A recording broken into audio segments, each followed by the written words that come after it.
Iran ने अमेरिकी fighter plane F-35 को मार गिराने का दावा किया है। हालांकि विमान के मलबे से पता चलता है कि ये विमान F-35 नहीं है बल्कि F-15 ही है। ईरानी सेना ने इस विमान को उड़ा रहे पायलट को पकड़ने का दावा किया है।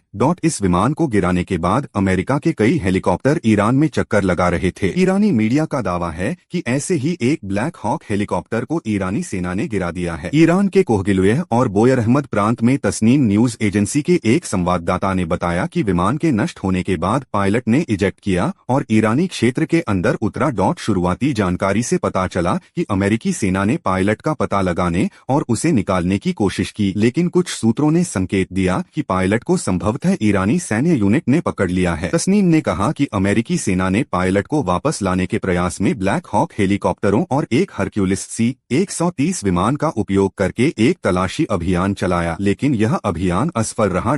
IRGC ने शुक्रवार को घोषणा की कि मध्य ईरान के आसमान में IRGC एरोस्पेस फोर्स के नए एडवांस डिफेंस सिस्टम दूसरा F-35 लड़ाकू विमान नष्ट कर दिया गया। उसने बताया कि यह नष्ट हुआ लड़ाकू विमान लेकनहेथ स्क्वाड्रन का था। अमेरिका का ये विमान यूनाइटेड किंगडम के रॉयल एयर फोर्स लेकनहेथ में स्थित 494th फाइटर स्क्वाड्रन LN का हिस्सा है। इस विमान को F-15 ही स्ट्राइक ईगल कहते हैं। विमान के टेल फिन पंख के मलबे से इस बात की पुष्टि हो गई है कि विमान को मार गिराया गया है। IRGC ने कहा कि घुसपैठ करने वाला यह लड़ाकू विमान पूरी तरह से नष्ट हो गया है और दुर्घटनाग्रस्त हो गया है। ईरानी सरकारी टीवी से जुड़े एक चैनल का दावा है कि अमेरिकी पायलट दक्षिण पश्चिमी ईरान के ऊपर अपने विमान पर हमले के बाद इजेक्ट कर गया। ईरान के इन दावों पर अमेरिका ने कोई जवाब नहीं दिया है। ईरान के कोहगिलुह और बोयर अहमद प्रांत में स्थित इस चैनल के एंकर ने लोगों से कहा, यदि आप दुश्मन पायलट या पायलटों को जिंदा पकड़कर पुलिस के हवाले करते हैं तो आपको एक कीमती इनाम मिलेगा। चैनल ने इसके अलावा कोई और जवाब नहीं दिया है। अमेरिकी सेंट्रल कमांड, पेंटागन और व्हाइट हाउस से जब इस बाबत प्रतिक्रिया मांगी गई तो उन्होंने कोई जवाब